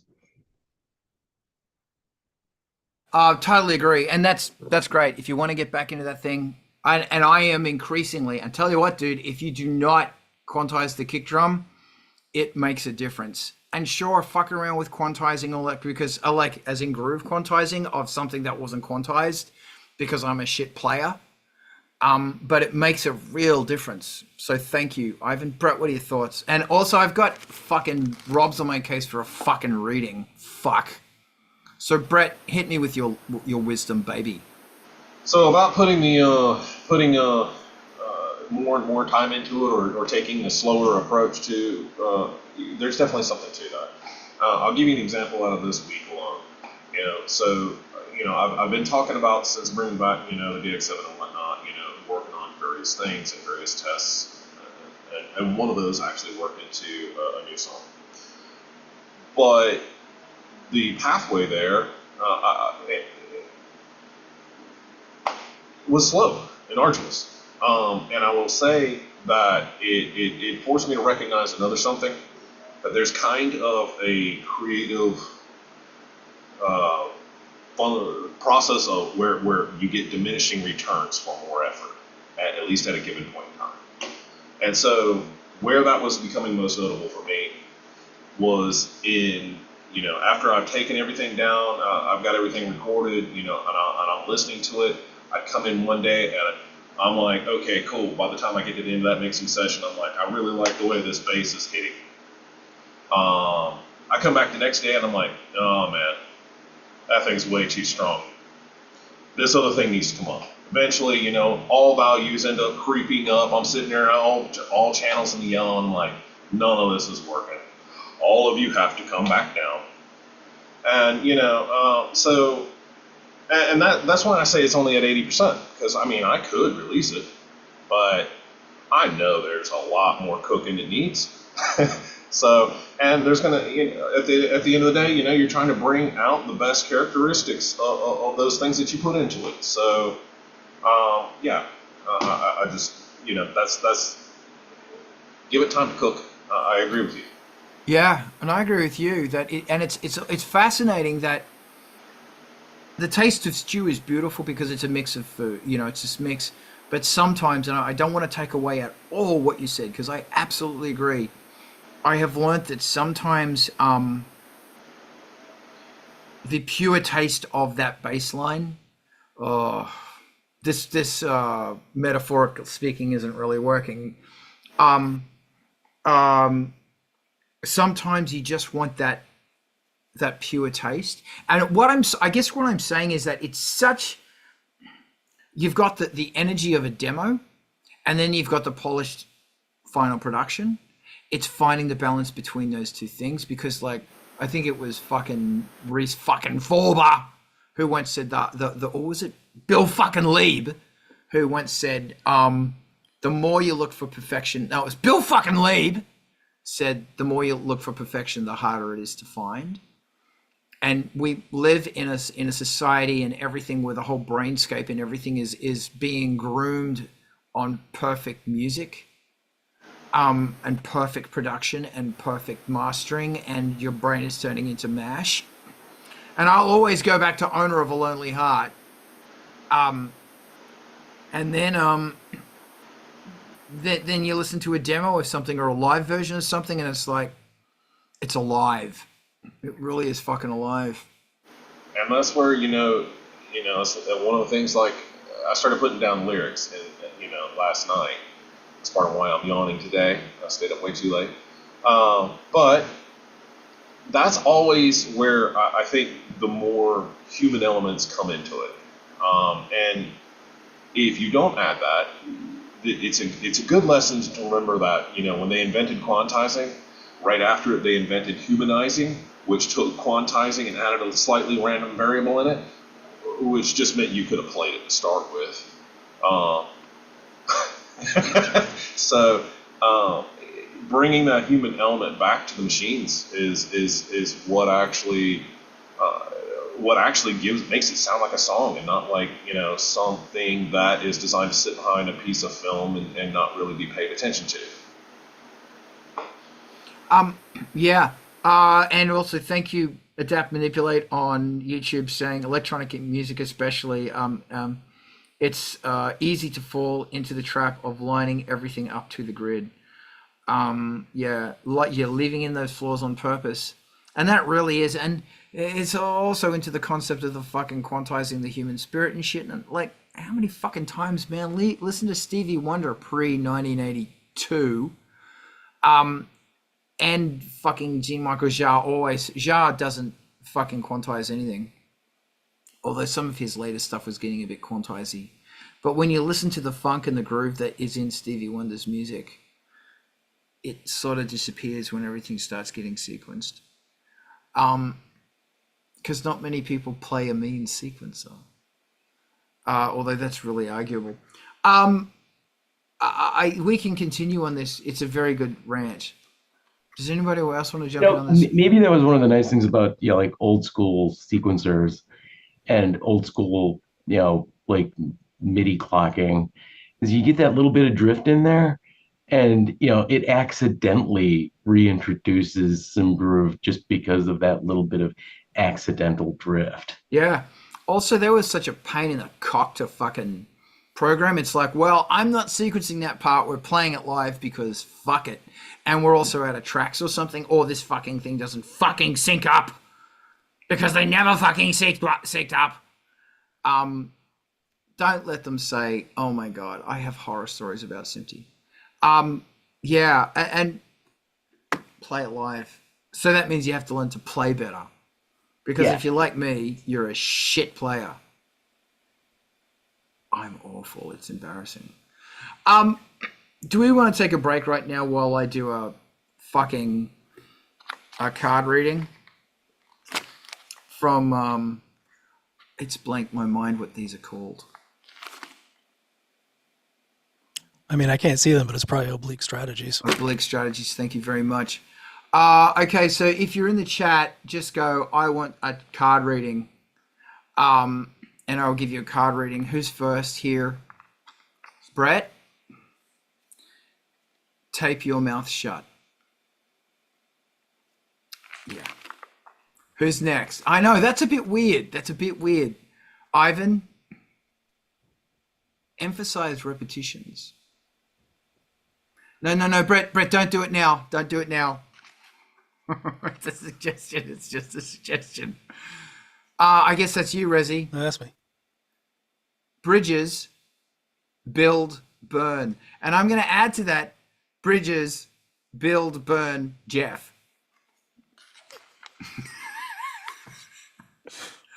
Okay. Okay, hold on. I'm sorry. She's fucking Australian. How can she fucking be offended? Jenny, this is for you. Simply a matter of work. Yeah. Adam, emphasize the flaws. Wow, that is exactly what we were just talking about. Adapt, manipulate. Cascades. And the great thing about these cards is you go, what? But then you like think about it. But you got to think like you're an art school wanker in the 70s, very, very, very, very, very stoned, and someone walks up to you and they go, cascades, and you go, whoa. And then it seems to work. This is for you, Rob. What wouldn't you do? And in Rob's case, he wouldn't do much. Maz, welcome. For you,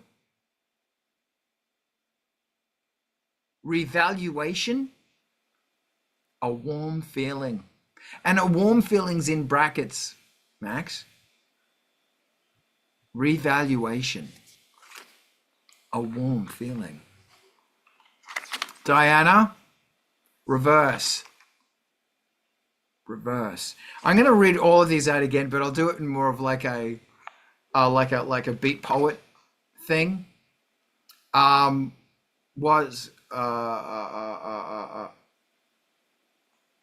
Manipulate cascades. Actually, there is, maybe I should reread these like Ogre.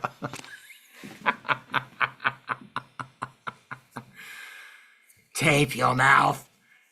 Emphasize repetitions. This is how they write their lyrics. I've just figured it out. Bridges, burn, build, Jeff. Simply a matter of work. Emphasize the saws. Emphasize the flaws. Cascades. What wouldn't you do? What wouldn't you do? Revaluation. A warm feeling. Reverse. Did I get anyone else? And if you want Skinny Puppy lyrics, looks like I'm your guy. Yeah, they really are Skinny Puppy lyrics right there. There is actually adapt and manipulate in here. Like there are cards that say adapt, and there's another one that says manipulate. I haven't found the Too Dark Part one though yet, but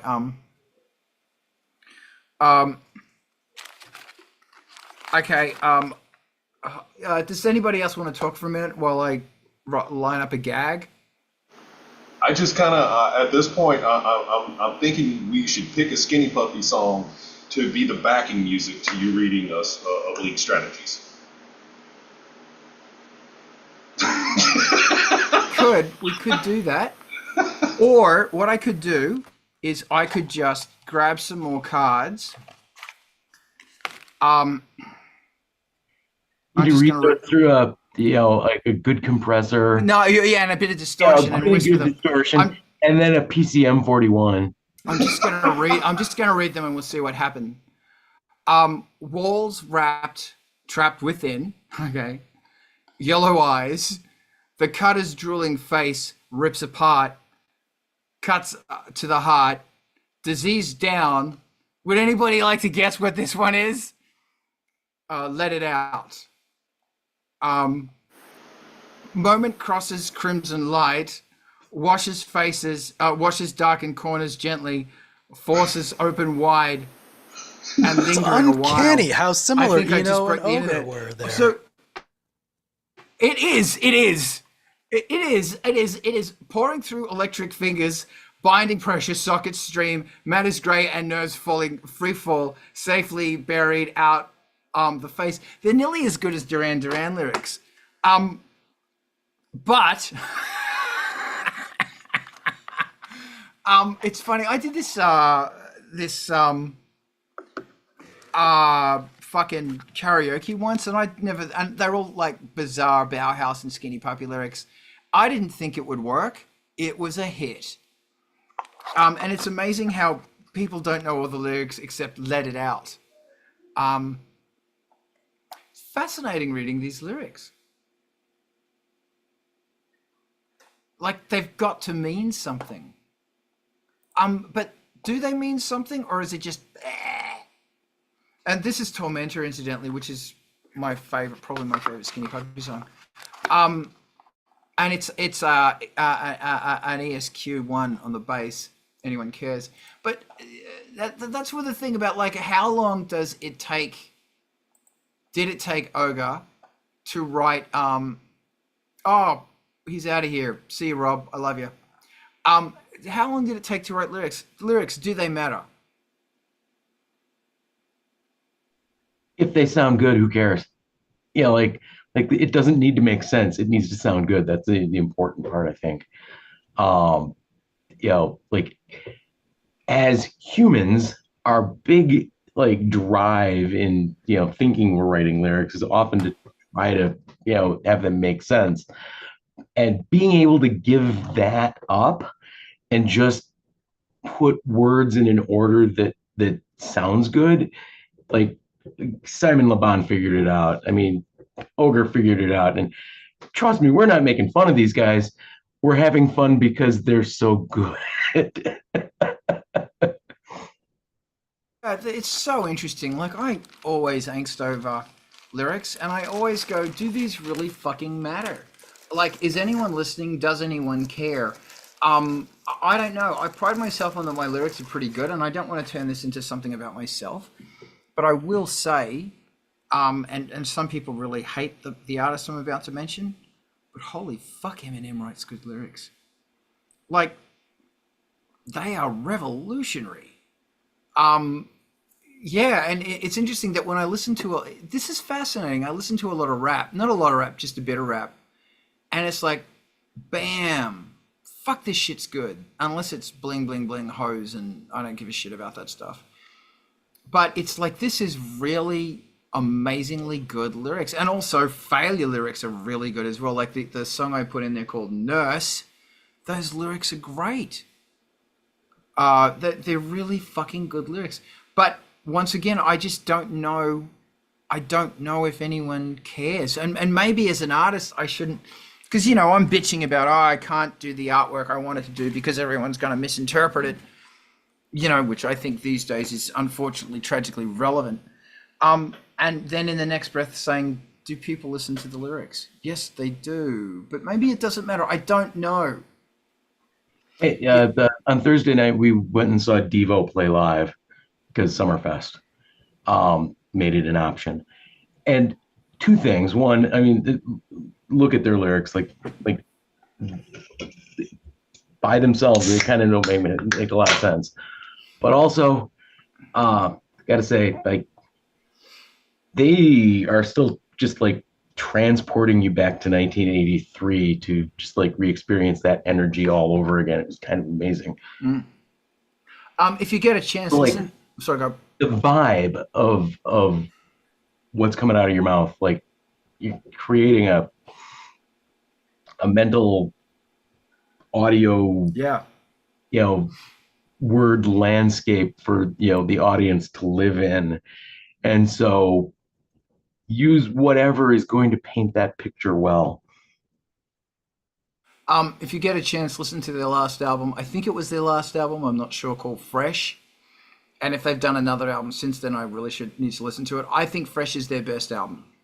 And the lyrics, like, there's a fucking, one of the songs ends with him going, "Don't tase me, bro." Yes. It's really, really good lyrics. And they're very fucking serious, and they're very fucking political, but they're funny as fuck. I've always gone, God, I love that talent. I'm going to throw this to Brett. So, in terms of listening to lyrics, that's a weird thing for me because a lot of times I'm listening to the rhythm of them more than anything else, and I'm listening to the musicality of the singer versus the message. At least initially, it's like you talk about first impressions on a song or something like that. That's where that's where it hits me first. But I will say that it matters what the artist is saying, especially if it matters to the artist in terms of what I hear.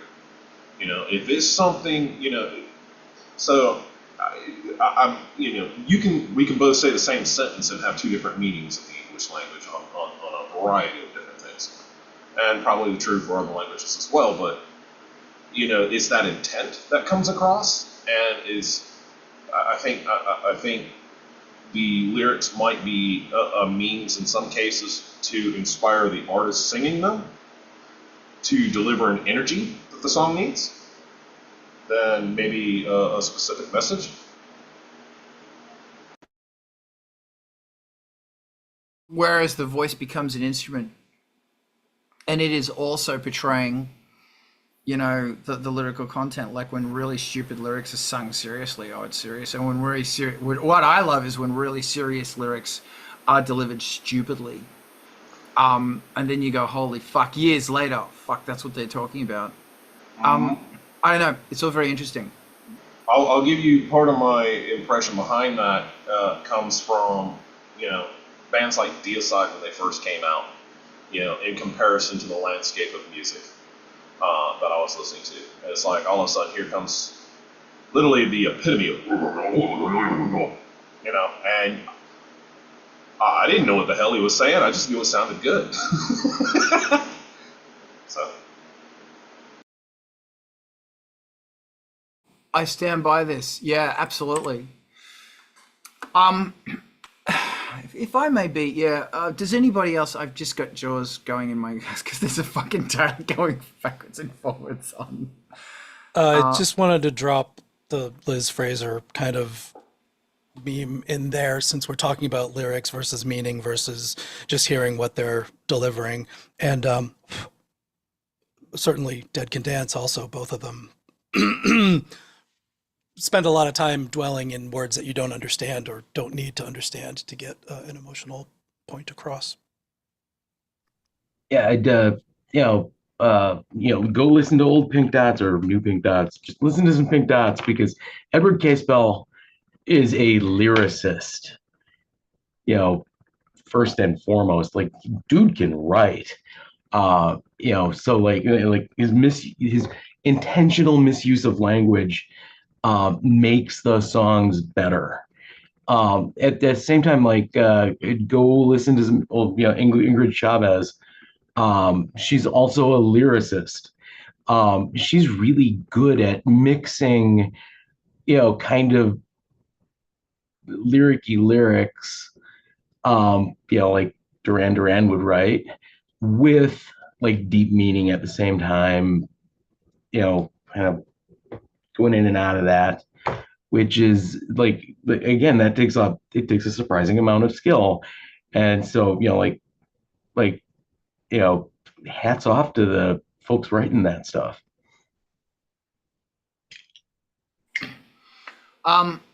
Yeah, this is we can continue this conversation if you want. I'm actually researching the cover of Jim Cummins' artwork for 2 Dart Park, and it was 36 by 20, so that's 3 feet by kind of 1.5 feet. I really want to get into larger scale painting. Does anybody else want to jump in here? Because I'm loving this conversation. Because I don't know. Honestly, I just don't Back in the know. early 90s, a friend of mine got commissioned to repaint a Volkswagen Golf with the Skinny Puppy Too Dark Park cover style. Wow. And it turned out really cool. And you'd see it around town once in a while.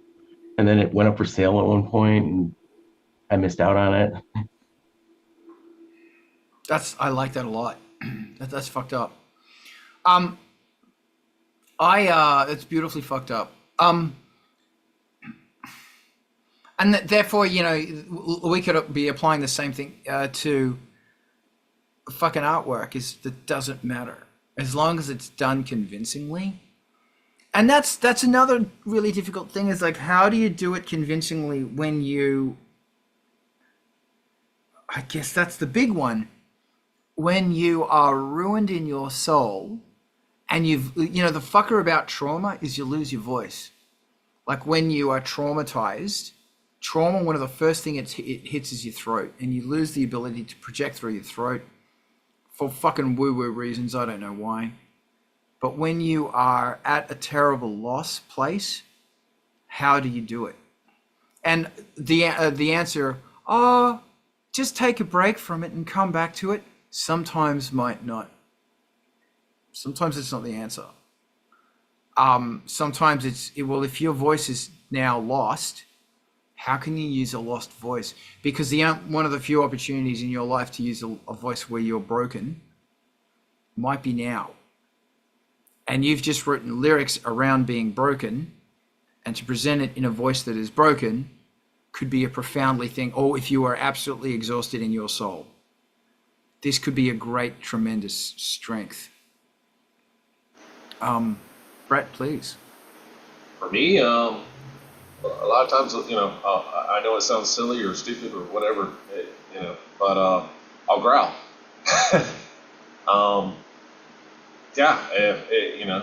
Sometimes I'll whisper it, and that's part of my fascination with things like subliminal messages and things like that. It's not that I intend to do anybody harm or anything like that.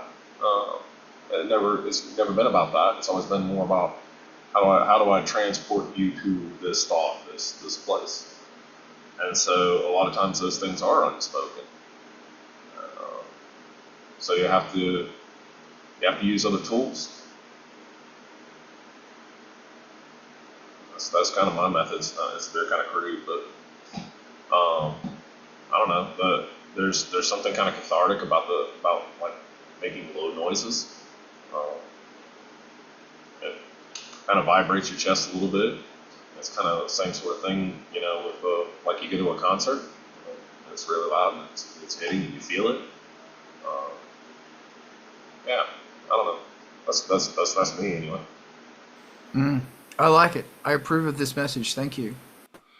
I watched the document. There's a really good documentary on Kraftwerk on Pluto or Tubi.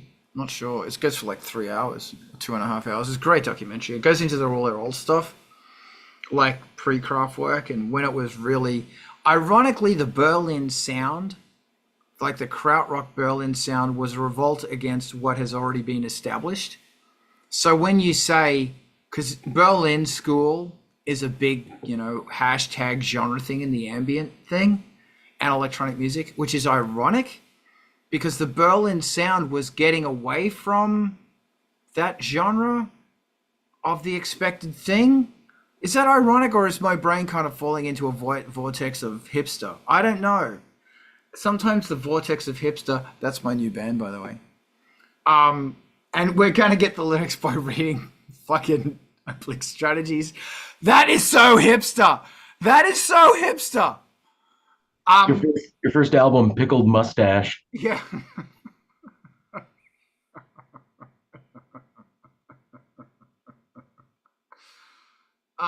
Yeah. With bad eyeliner, stupid sunglasses, and a big fucking dopey hat. Thank you. I forgot what I was saying, but it's got to that point of the day where Josie's just walking backwards, forwards, and it's like, yeah, she's right there. I think we fixed all the world's problems today. Frank didn't make an appearance, which was weird. But Ivan, what's your Meow Meow's name? The one that you see is Mika. Mika. Yeah, she really likes to play the synths. Yeah. She has opinions about like, yeah. It's interesting that so there's certain sounds I don't think Frank likes. So when I'm watching Vulture Culture on Wednesday nights, I have the speakers on. I'm walking around the house doing stuff and jumping every now and then to tell everybody I'm drinking port. But it's really interesting because the speakers are up. Frank's sort of like some of the sounds he doesn't like, and isn't it fascinating because it's all about Frank? How the DX7 and indeed frequency modulation, it's so good, but it's got that sound. It's got that sound, bark, bark, bark, that electronic chicken sound. What do you call it? The bonk? The donk. Yeah, but there's the donk sound, which is awesome, that gonk, gonk, gonk bass line, which is amazing. But then sometimes in pads and shit. A little squealy. Yeah, well, whatever that sound is, even the K2000 does it. I spend all this time trying to get rid of that sound because I fucking hate it. Are you talking about the high pitched kind of warble it gets sometimes? Yeah, kind of, but it's in frequency modulation stuff. There's that sound. All right. I mean, there's a lot of those because there's also like that FM growl you get as well out of those platforms. Maybe it is, but I don't like it. Whatever it is, and I've got, you can filter it out and stuff, but maybe it's just me being a bitch. But what I'm saying is that because being a bitch is something I'm really good at. One wonderful thing about the Mark 1 is that you can hard sync / frequency modulate. So I am going to start, I've decided that songs from henceforth, I'm going to attempt, to fucking have fucking McFuck going on like frequency modulation. Thanks, Brett. You're so encouraging. I really appreciate it. Frequency modulating going on. Analog FM. Yeah, over digital analog FM, fucking FM. Yeah, for sure. Because it doesn't have bunk sound. Yeah, I know. Really likes to climb up the shelf and sleep on the Corgam 1. Your cat. Oh, Yeah. that's all right. God, Frank goes on synths like that because they get little bits of fucking, the kitty litter in their fucking paws. That gets into the synthesizer and Daddy gets fucking mad. Get the fuck off my Moog 1. And he, because I can't yell at him because I don't want to traumatize him. And he'll take it out of me at fucking 3 a.m. Because 3 a.m., man, don't wake me up at 3 a.m. I can't do anything with 3 a.m. 4:30 a.m., I can work with that, but not fucking 3 a.m. Because if you wake me up at 3 a.m., I'm going to be awake for a while, and that means I'm going to miss my fucking 4:30 a.m., and that means I'm not going to get to make music today, Frank. But he's so cute. We're now talking about cats. Music for cats. So, I know. There they are. Where is he? Cats for music. Sorry? Cats for music. Cats for music. Who was I talking to about Through the Eyes of Stanley Payne? I can't remember. So, kids, today, your homework is to familiarize yourself with fucking, Machine Kit. Welcome, by the way, Karl. You still sound like an Aussie as fuck from the day. Thanks, darling. I'm not losing my accent. You're not getting old, adapt, manipulate. You're just enjoying many, many, many, many years of being 24. I love 24 so long, I just stayed there for like 30 years. That's right, kids. That track is fucking Failure, the band Failure. You need to listen to Failure. They're doing some really fucking cool shit. I want you to listen to Failure. Should we bugger off to MTV TV right now because we are talking about cats and no one's on Reverb just yet? Okay. All right. Well, this is the Outer Rock. Thank you for being part of this madness. Every Saturday we are here. Come on, fuck. How do I make this thing work? Bam! Jump on that shit. So that's on Angelspit's Twitch, and this is Angelspit's fucking YouTube, because a lot of people are on YouTube, so I should talk about it more. This is made possible with Angelspit's Patreon. Thank you so much for supporting me. Sincerely, I fucking mean it. You can jump on that thing for free. And by the way, there's a booklet on there and a one-page fact sheet that I want you to... Oh, something I want to talk about afterwards. Brett, I sent you an email. We need to talk about that when we've closed. A whole bunch of that shit's free, and or you could throw $3 a month or whatever to fucking help me out, and I'd be really grateful. Angelspit's new album is kickstarting now, and it's there. And if you're a Patreon member, you get a free digital copy. There's more amazing music on the Industrial Incisions playlist. I want you to go. Don't leave yet. We're fucking. I want you to go and bloody follow that shit. Find a band there that you haven't heard of, which is one of the bands that we're trying to promote, and follow that goddamn band. Every Wednesday night, we're all at Vulture Cultures, hanging out, talking about synthesizers, getting drunk, or drinking non-alcoholic beverages, whatever it is with you. But we're celebrating synthesizers and watching Alex tear shit apart. And Alex is very good at tearing shit apart. Razi, thank you, dude. Thank you so much. And thank you for hosting us every week. It's always a pleasure. I love to be here. Fucking legendary, darling. We're gonna shoot on over to MTV TV now. So Diana, if you can get that raid going, it's great. If you've got a video, send them your video, because they will play your fucking video. We've got to keep them going, my God. And they've also got a Patreon, because fucking bless them. Fucking go there, do it. We're going to hang back here and chat for a bit. And by the way, if you want to make something fantastic happen, that's Indivisible. Go join them.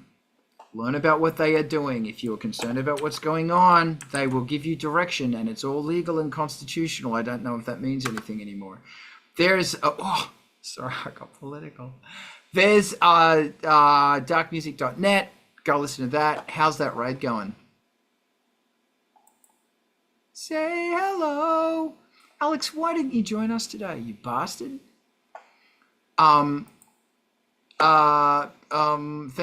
Thank you very much. And hey, you should so fucking hang out here more so we can encourage you. We raided awesome. I'm gonna finish the fucking raid. Hold on. Okay.